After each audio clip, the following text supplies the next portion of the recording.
சோமுன்னு ஒருத்தன் அவன் வீட்டு வாசலில் உட்காந்துட்டு ரொம்ப தீவிரமாக யோசிச்சுட்டு இருந்தானாம். அவங்க அப்பா சோமுவை சாப்பிட கூப்பிடலான்னு வெளில வந்தோடனே, என்னப்பா தீவிரமாக யோசிச்சுட்டு இருக்கா, அம்மா சாப்பிட கூப்பிட்டாங்க அப்படின்னு கூப்பிட்டோன்னே, எனக்கு சாப்பாடெலாம் வேணாப்பா பசிக்கலன்னு சொன்னோன்னே, என்னப்பா ரொம்ப கவலையாக இருக்க, என்ன விஷயம் அப்பா கிட்ட சொல்லு அப்படின்னு சொல்லிட்டு அப்பா கேட்டாராம்.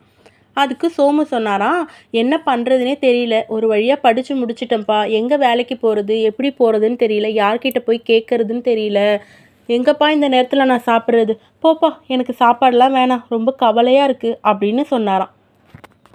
இதை கேட்டுட்டு அப்பா, ஓஹோ இதுதான் உன் பிரச்சனையா அப்படின்னு கேட்டோன்னே, ஆமாம் ஆமாம் என் பிரச்சனையை நீ சரி பண்ணிடுவியா அப்படின்னு கேட்டோன்னே, சரி சரி இரு வரேன் அப்படின்ட்டு வீட்டுக்குள்ளே போனாராம்.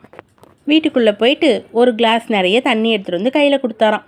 என்னப்பா இந்த கிளாஸ் நிறைய தண்ணி எடுத்துகிட்டு வந்திருக்க, எதுக்கு, நான் தண்ணி கேட்கவே இல்லையா அப்படின்னு சோமு சொன்னானாம். இந்த தண்ணியை கீழே சிந்தாமல் பிடிப்பா அப்படின்னு சொன்னோன்னே அவனும் பிடிச்சிட்டு இருந்தானாம். 1 நிமிஷம் ஆச்சு, 2 நிமிஷம் ஆச்சு, 10 நிமிஷம் ஆச்சு, 20 நிமிஷம் ஆச்சு. அதுக்கப்புறம் அப்பா கை வலிக்குதுப்பா எனக்கு அப்படின்னு சொன்னோன்னே, இப்போ தான் கொஞ்ச நேரத்துக்கு முன்னாடி கை வலி இல்லைன்னு சொன்னியேப்பா அப்படின்னா, எவ்வளோ நேரப்பா தான் பிடிச்சிட்ருக்கேன், இப்போ வலிக்காமல் என்னப்பா பண்ணும், நான் எதை பற்றி யோசிச்சுட்ருக்கேன், நீ என்னப்பா பண்ணிகிட்ருக்கேன்ட்டு சோமு கோவப்பட்டானா. அதே மாதிரி தான்ப்பா, இதே தண்ணியை 1 நிமிஷத்துக்கு முன்னாடி சுத்தமாக வெயிட்டே இல்லைன்னு சொன்னேன், இப்போ 1 மணி நேரம் கழித்து கை வலிக்குதுன்ற, தண்ணியோட அளவும் ஏறலை, கிளாஸோட வெயிட்டும் ஏறலை, அப்புறம் எப்படி கை வலிச்சுது. இதே மாதிரி தான் நமக்கு வர பிரச்சனையும்.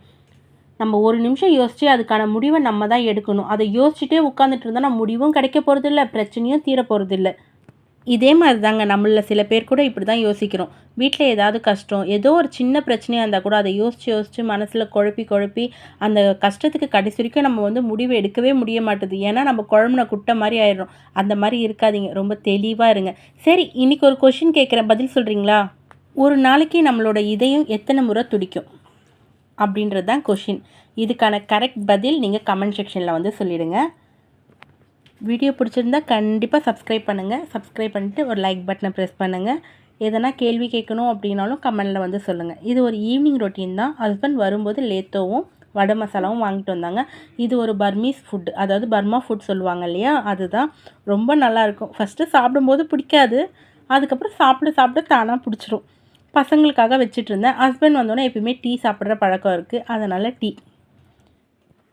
நீங்கள் எல்லோரும் இதை சாப்பிட்ருக்கீங்களா, உங்களுக்கு பிடிக்குமான்னு சொல்லுங்கள். இல்லை நாங்கள் இதை சாப்பிட்டதே இல்லை, இப்போ தான் ஃபஸ்ட் டைம் பார்க்குறீங்க அப்படின்னாலும் சொல்லுங்கள். எந்த ஃபுட்டு பிடிக்கும் அப்படின்னாலும் சொல்லுங்கள். டாடா பாய்.